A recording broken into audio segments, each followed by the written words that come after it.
Hello friends, welcome to Vanilla Kitchen. இன்றைக்கி நம்ம பலாப்பழத்தை பயன்படுத்தி எப்படி சூப்பரான டேஸ்டியான ஸ்வீட் போண்டா பண்ணுறதுன்னு தாங்க பார்க்க போகிறோம்.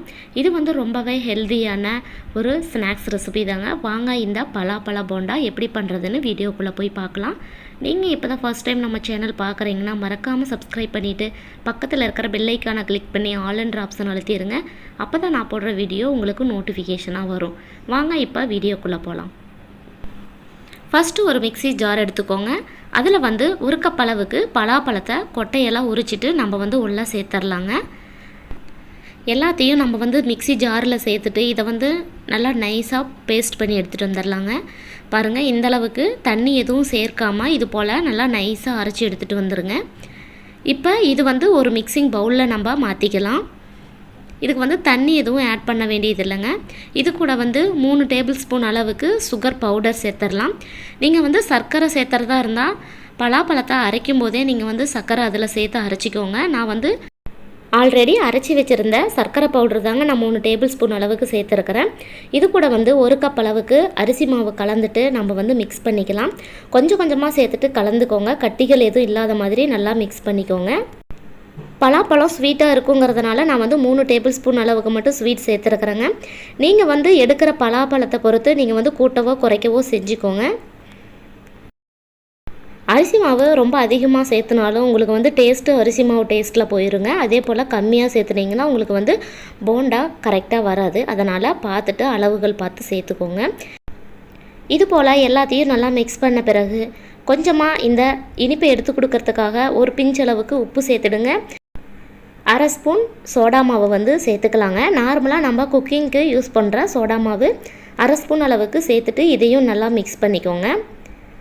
எல்லாத்தையும் நல்லா மிக்ஸ் பண்ண பிறகு வாசனைக்காக 1/2 ஸ்பூன் அளவுக்கு ஏலக்காய் தூள் சேர்த்துட்டு இதையும் நல்லா கலந்து விட்டுடலாம்.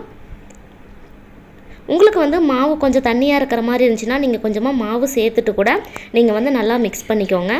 இது போல் கைகளில் கொஞ்சமாக தண்ணி எடுத்துட்டு இது போல் நீங்கள் எடுத்து கைகளில் அப்போ தான் நம்மளுக்கு ஒட்டாமல் வரும். பாருங்கள், ஒவ்வொரு டைமும் எடுத்து செய்யும்போது இது போல் தண்ணியில் நனைச்சி நம்ம கொஞ்சம் கொஞ்சமாக எடுத்து இது போல் நம்ம சேர்த்துடலாங்க.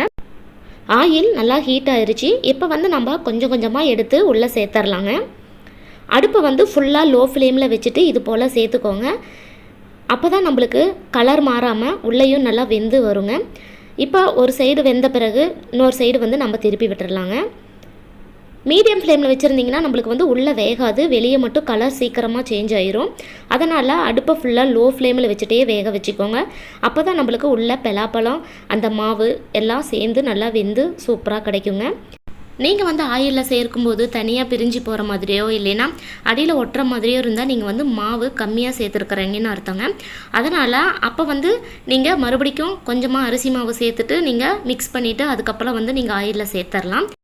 சூப்பரான பலாப்பழம் போண்டா ரெடி ஆயிடுச்சிங்க. இதை நம்ம எடுத்து சர்வ் பண்ணலாம். இதே போல் மீதி இருக்கிற மாவையும் நம்ம பொரிச்சு எடுத்துகிட்டு வந்துடலாங்க.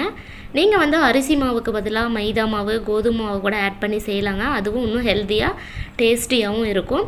நீங்கள் எடுக்கிற பலாப்பழத்தை பொறுத்து தான் நீங்கள் ஸ்வீட்னஸ் கூட்டவோ குறைக்கவோ செய்யணும். அவ்வளோதான், சூப்பரான பலாப்பழம் போண்டா ரெடி ஆயிடுச்சிங்க. கண்டிப்பாக நீங்களும் உங்கள் வீட்டில் இது போல் ட்ரை பண்ணி பாருங்கள். அவ்வளோ அட்டகாசமாகவும் டேஸ்டியாகவும் இருந்துச்சுங்க. வெளியே நல்லா கிறிஸ்பியாகவும் உள்ளே நல்லா சாஃப்டாகவும் இருந்தது. அதுவும் சூடாக சாப்பிடும்போது ரொம்பவே சூப்பராக இருந்துச்சு. கண்டிப்பாக நீங்களும் இது போல் ட்ரை பண்ணுங்கள். நான் செஞ்ச இந்த ஹெல்த்தியான பலாப்பழ போண்டா உங்களுக்கு பிடிச்சிருந்தா லைக் பண்ணி ஷேர் பண்ணுங்கள். மறக்காமல் வெனிலா கிச்சனுக்கு சப்ஸ்கிரைப் பண்ணுங்கள். தேங்க்யூ.